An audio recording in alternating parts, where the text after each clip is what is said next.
So the question is, when somebody has a Satori, an awakening, whether it's in their normal lives or in the Satori group, and in fact a lot of us, you listening to this, were actually in that state as a child. Not all children were in that state, but most of us were in that state. We don't remember. I would say most of the new children, the new babies, are in that state when they're born. And we lose it. When we're very young and we lose it, we don't remember. If we're in our teens and we have the experience and we lose it, we do remember.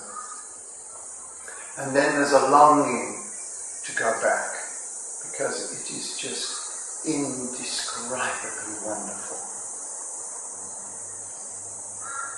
Words like distress and problems don't exist. There's no opposite to them. It's just perfect. No fear of anything anyway. Absolute freedom. Everything is always wonderful. You and everything. And then that goes away. And in a way, it's almost worse if you've had it and it's gone away, because now you realise what's possible and you're not there. What usually happens then is the person tries to go back to the same state. But of course, everything is different every moment. That state was appropriate, was perfect for that moment, with that person in that situation. So trying to go back to the same state in the same way is not appropriate. Let's take a look generally at going back to that state. You see, the mind picks up the crumbs of the experience, the dregs of the experience, and then says, I want to go back to that. So you're trying to go back to what your mind is projecting, and that's not that. That is beyond the capacity of the mind to comprehend. The mind cannot think that. The mind cannot experience that. That is synonymous with being beyond the mind. The mind is still there as an interpreter, but the actual, let's say, non-experience experience is beyond that. So it's no good trying to go to where you think you need to go, because you can't see it. In the Satori group, the process is to frustrate you trying to answer the question. And the partner keeps pushing you to answer the question, and you want to give up. No, keep going, until giving up happens. Flash! And there you are.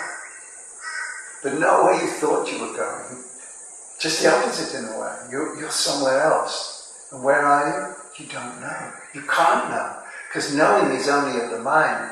It's not even an experience, because experience is, again, they're confined to the senses. This is beyond the senses. This is unexplainable.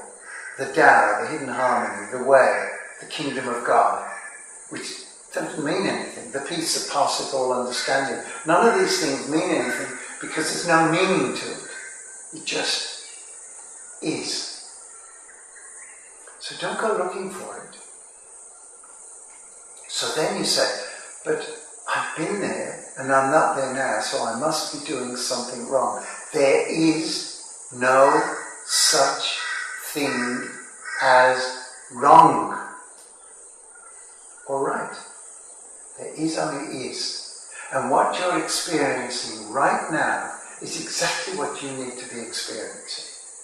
And when you need to be experiencing something else, and you are unconditionally open, you'll be there.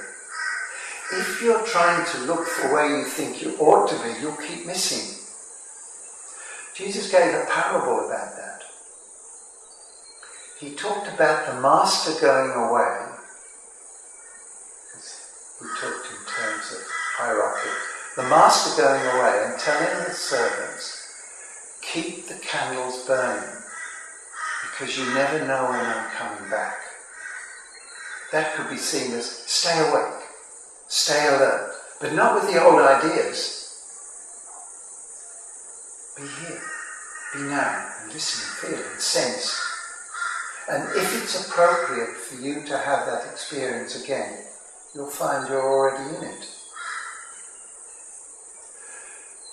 You might say, so how come it went away? Well, usually what they say in the East is, you have not yet burned the seeds of desire.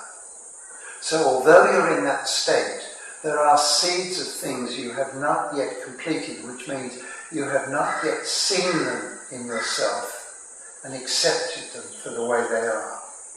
Whether it's self-centeredness or greed or possessions or holding on to something. You haven't seen it clearly, acknowledged it's there, and taken the energy away from it, so it neutralizes. It doesn't go away, it just neutralizes. It means something isn't yet completed. You might say, well, if I'm in this incredible state, how come they don't complete? I don't know the answer to that. It's usually something hasn't completed. And that's one of the things about the theory of chakras, that you complete each chakra. So the source is the source of life. And the next place it reaches is sex.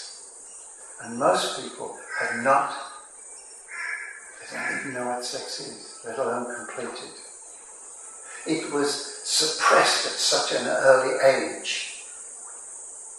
Told not to touch yourself, not to do that, not to do that. You can't have intercourse until you're married, and then only for reproducing children, and all these things we've got in there. Oh, not me, I've done groups, I've done... No.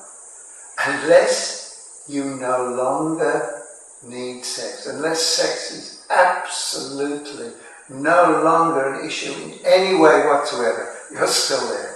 You're still stuck there. And it most likely pull you back. When sex is about as important as tying your shoelaces, you're not there yet. So that's the very first chakra, the very first level is sex. And it has a lot of energy because it's the first, and there's a process to that. It's about reproduction. And so you've got all this energy, so you keep the species reproduced. Once you've taken care of that, then you move along. Self-centeredness, survival, inquiry, love, sharing. And as I see it, the levels don't always open sequentially. This level may open and you haven't taken care of this, in which case you'll go back. Need to take care of that. This might open, still something to take care of. And there's another aspect. It is recorded in the East that some people have an awakening and die. And that is, the energy is so strong and they haven't completed their chakras and the energy kills them. It's not a bad thing because that was meant to happen as well. So when they come back next time, they remember to take care of the levels. Nothing is ever wrong, nothing is ever bad, nothing ever goes wrong. It's there to say, you didn't take care of that, are you going to take care of it now? No? Doesn't matter. We'll be back. But next time we come back, we'll be shouting louder.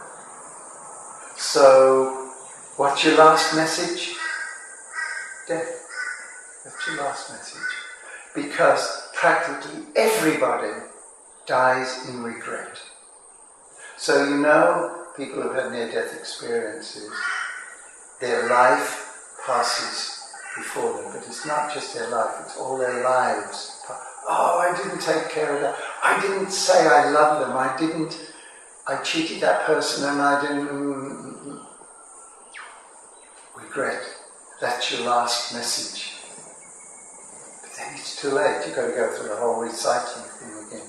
And I hear the birth thing is a bit uncomfortable. You don't need to do that. You can take care of things now, but you've got to start listening. Start listening. There's one other aspect that's just popped up. Karma. So that's an Eastern word for as you sow, so you will reap. And that's what I see. Every single action, every single word, every single thought has a consequence. And often that word is seen as negative. No, a consequence can be something happening for you, or something that seems to happen against you. I think in the East they call it merits. That's right. And they have a word for it in the Catholic religion as well, offering it up.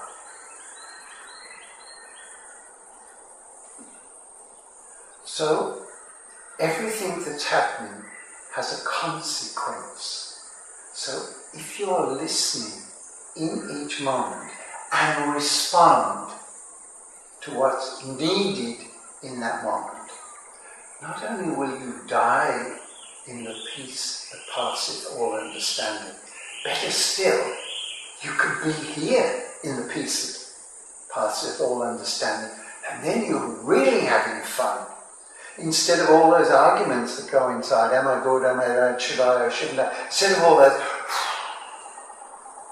here you are, in this incredibly beautiful dimension, with these incredible, beautiful people doing incredibly stupid things. You'll be here, and you'll be seeing people doing stupid things, and you'll love them anyway. Because that's all there is. There's love. And I would say that's probably where we're going. I was with somebody the other day who said, a very extraordinary person, a very beautiful woman, and she said, well, that's the limitation of being here. There is no limitation to being here. The game is this. How close can I get to being in perfect balance and stay in this body? Because in perfect balance, no body. You see, you can't be in a body without a desire. No desire, no form. No thought, no anything. The unformed. So the slightest desire, in the beginning was the Word, and the Word was with God, and the Word was God. Duality. This dimension is duality. So the game is, how close can we bring duality into this thin line of here, now, and stay in the body and have fun.